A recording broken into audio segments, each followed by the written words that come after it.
Madame, Messieurs, bienvenue à votre émission Somos à Safari. La nécessité de chercher un sens à ses jours pour assumer sa destinée est un appel incessant que tout être humain entend en lui. L'assumer, si ce n'est la transformer sur tous les plans, au lieu de la subir naïvement et d'être tiré ainsi jusqu'à la mort, cette nécessité lui est immanente comme le fait de vivre. Il faut apprendre aux êtres humains à se défaire des illusions et à s'éduquer aux pensées correspondant à l'essence de l'humanité. Tel est l'objectif de cet espace. L'émission Somos à Safari traite des thématiques d'ordre de la pensée et de l'esprit. Comprendre les sujets abordés ici exige de vous une prédisposition et un effort personnel. Cette approche vous semble étrange, nous le reconnaissons, car vous êtes habitué à rechercher les motivations et justifications de vos actions au travers des autres. Vous agissez ou pensez de cette manière-ci parce que tout le monde le fait ou le pense ainsi autour de vous, ou encore parce que vous avez peur d'être marginalisé. Comprendre les fondements de la pensée et de l'esprit humain vous permettra de réaliser vos responsabilités tant individuelles que collectives, sans ignorer ou exclure qui que ce soit. Pour prétendre avancer un quelconque avis sur ce qui est dit ici, rassurez-vous, Madame, Messieurs, que vous avez écouté et réécouté sans a priori. Sinon, comment seriez-vous objectif? Contact plus 243 89 35 62 045, courriel washu2012@gmail.com. Washu, UASHU.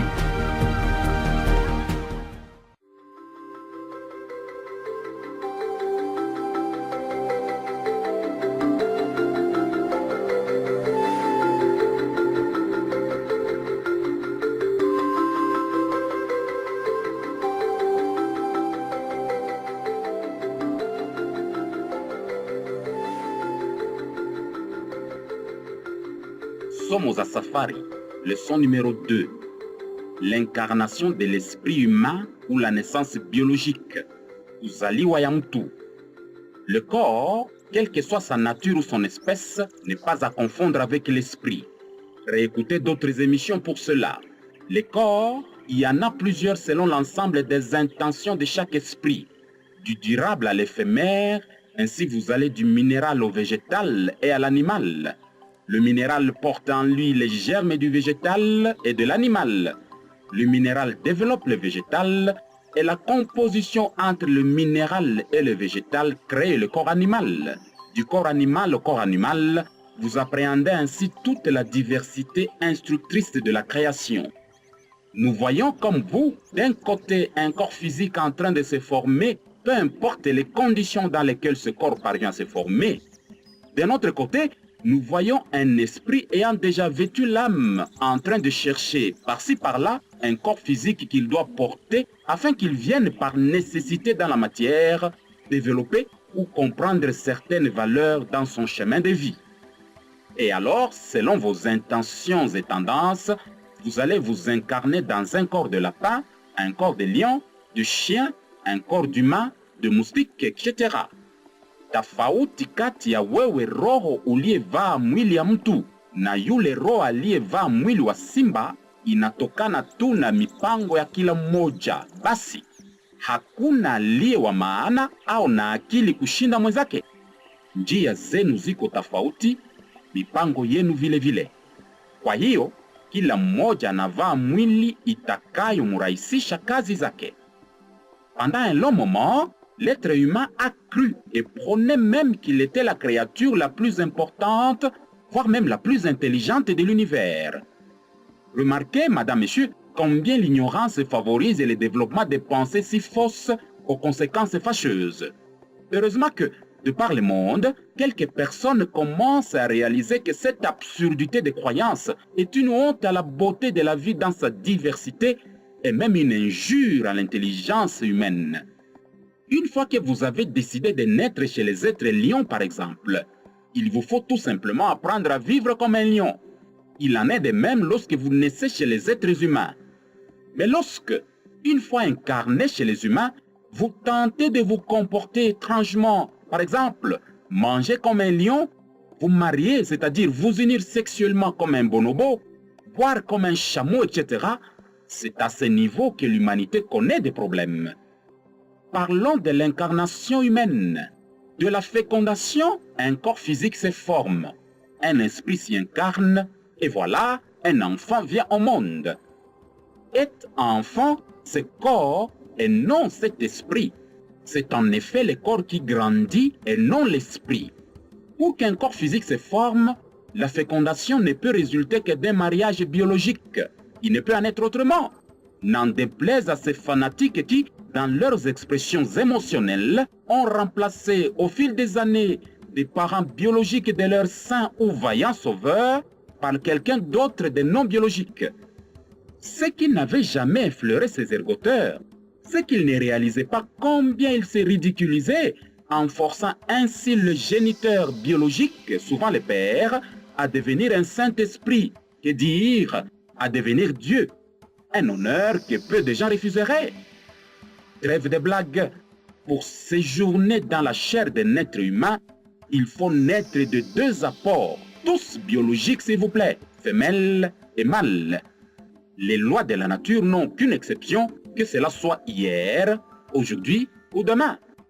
Kusudi uzaliwe hapa duniani kama mtu, inabidi kuwe kiume na kike. Uumbaji unakamilika.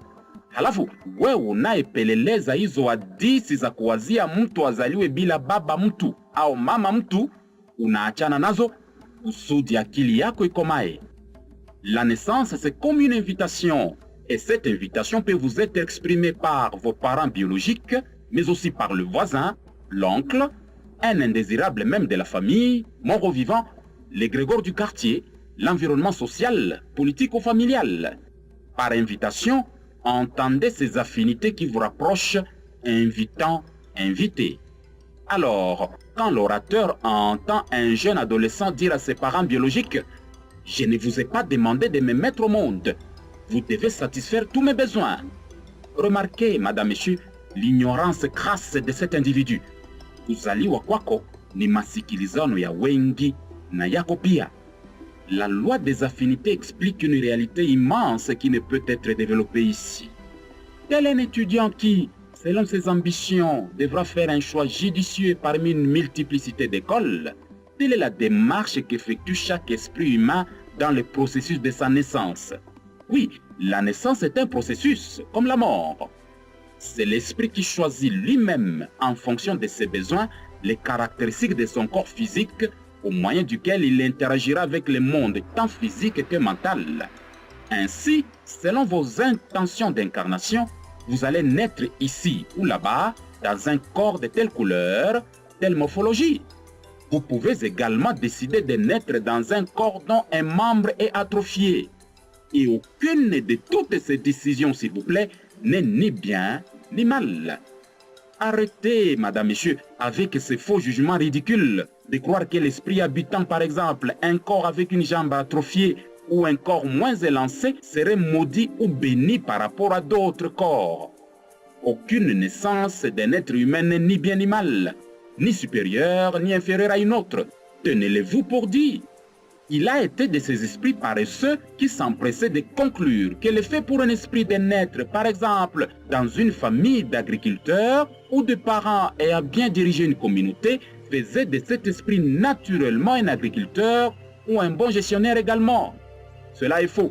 Et c'est dans cette ignorance d'ailleurs que vous aviez établi des royaumes héréditaires, des classes tribales, des considérations racistes et autres sottises semblables dont l'histoire de l'humanité a honte aujourd'hui. La personne naît effectivement à un endroit déterminé, cela est un fait. Mais il est faux de dire qu'elle en est originaire, puisque l'origine d'un esprit, bien que personnalisée dans ce corps de chair, ne peut pas se limiter à une si petite parcelle de terre. L'esprit est porté par l'âme, et l'âme est portée par le corps physique. Mais les deux premiers ne sont pas des entités locales. Seul le corps physique est une entité locale, temporaire même. Et la conscience, c'est ce canal de transfert harmonieux d'informations, esprit, âme, corps. L'être humain est un être humain à partir de l'idée de sa conception par ses parents biologiques, c'est-à-dire à partir du moment où vous développez l'intention de vous marier. Par mariage, madame, monsieur, entendez toujours ce que vous appelez communément union sexuelle. Dès que vous avez pensé souhaiter vous marier, les esprits appelés à s'incarner et qui seront appelés vos enfants ou enfants de quelqu'un d'autre ont commencé à se regrouper autour de vous.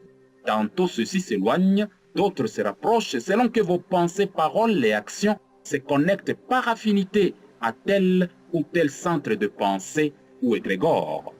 Être enfant, cet esprit qui vient de vêtir le corps humain.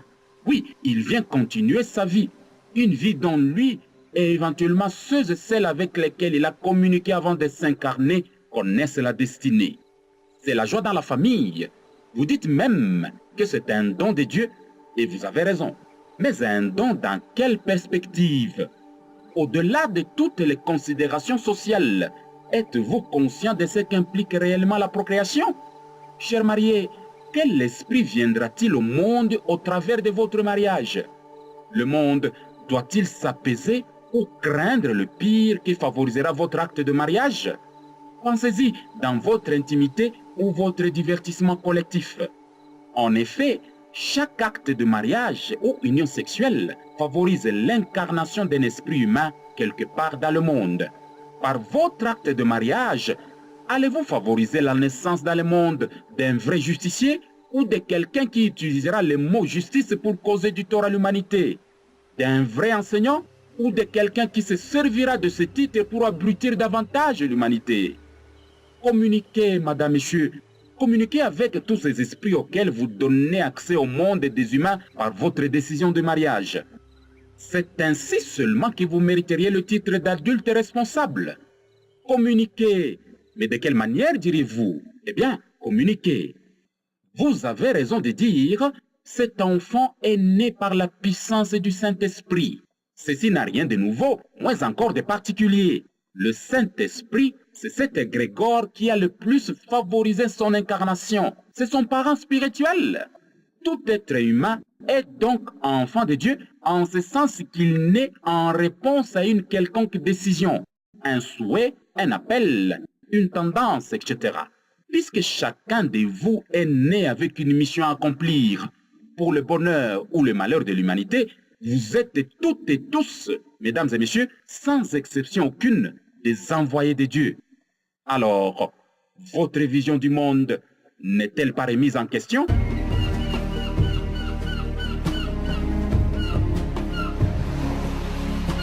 Madame, Messieurs, vous venez de suivre l'émission Somos à Safari.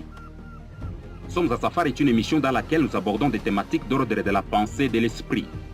Comme vous l'aurez remarqué, et puisqu'il faut reconnaître à chacun de vous des capacités intellectuelles innées d'analyse, les initiateurs de ce programme n'ont nullement comme ambition première de vous apporter des réponses ou des solutions toutes faites.